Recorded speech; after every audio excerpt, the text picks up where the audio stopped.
Hoje nós viemos tratar do tema movimentos sociais e minorias sociais, né?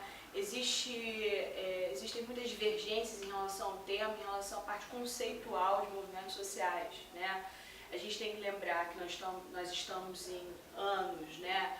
Anos em que a população, a sociedade civil tem se organizado mais, né? Tem cobrado mais e, embora uma democracia ainda muito recente no nosso país, mas que tenta ao longo desses últimos anos organizar, conscientizar a sociedade do seu papel político, né, do seu processo de atuação, do seu ativismo político.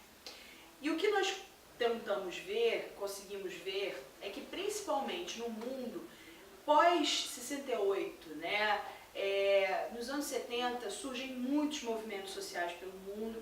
No Brasil isso não seria diferente, né? Você tem um desdobramento disso também, já no final da ditadura militar, com vários movimentos sociais se organizando e crescendo e atuando no país. O que seria um movimento social como a parte conceitual, né? Eu coloquei aqui para vocês algumas das características principais, né, de todo movimento social. A identidade coletiva é uma das questões mais importantes. Por quê?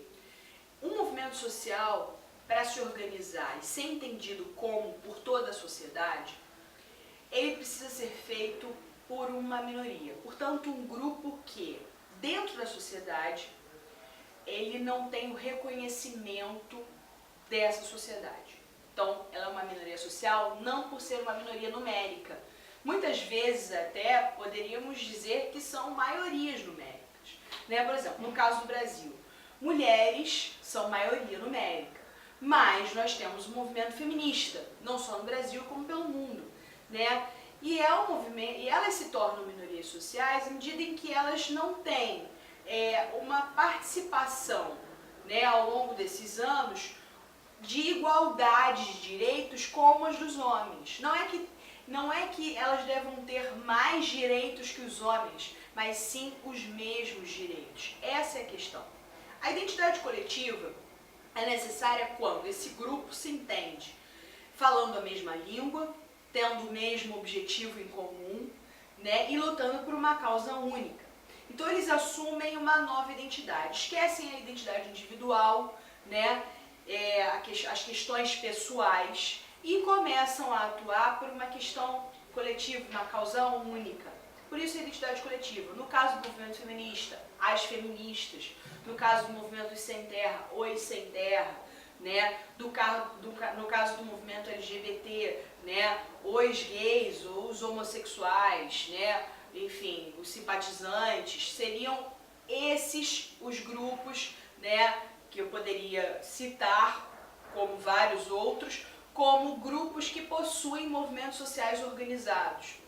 Qual o objetivo desses movimentos de maneira geral? Né? Reconhecimento perante o Estado e contestação do sistema. Geralmente, reivindicações de novas leis para garantir essa igualdade para esses grupos.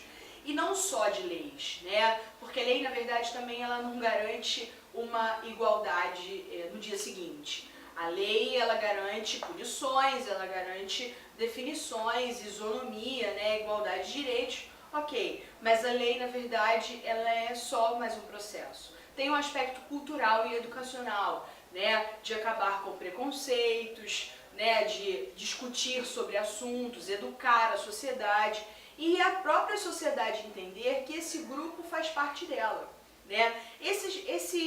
Esses atores sociais do movimento social, né, eles na verdade eles querem serem sujeitos da sua própria história, eles querem atuar à frente do processo, né, eles querem fazer a sua própria história.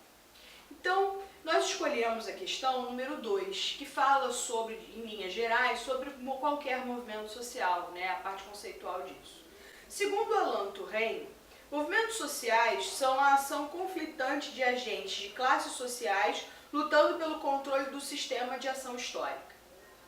Podemos, portanto, considerar que, em linhas gerais, letra A, nas sociedades existe um movimento social quando encarna não só uma simples mobilização, e assim o que define é a existência de conflito. Necessariamente não é definido por conflito, né?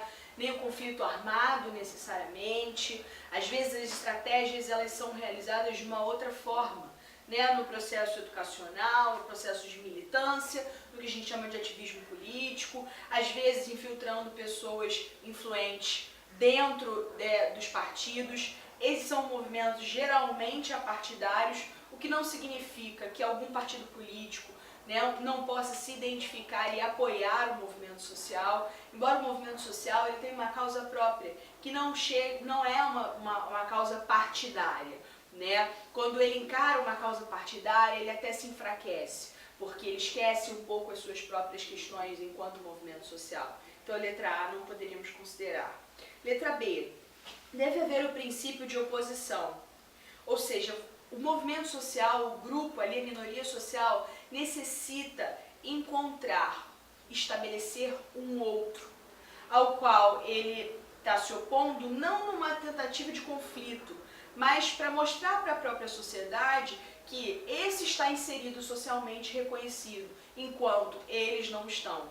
Né? Então ao criar a minha identidade coletiva e de grupo, eu estou definindo quem sou e estou também definindo aquilo que não sou, né? Aquilo que não compartilho com os outros que estão ou são reconhecidos pela sociedade. Depois, ele passa a existir quando nomeia o outro como aquele que não compartilha da mesma questão. O princípio de totalidade, que é o questionamento total e geral do sistema. Todo movimento social, na verdade, ele, além das suas causas e de sua militância específica, ele também está reivindicando e discutindo questões políticas. Né? O próprio sistema, a questão da democracia, né? Ela está discutindo na prática como isso funciona.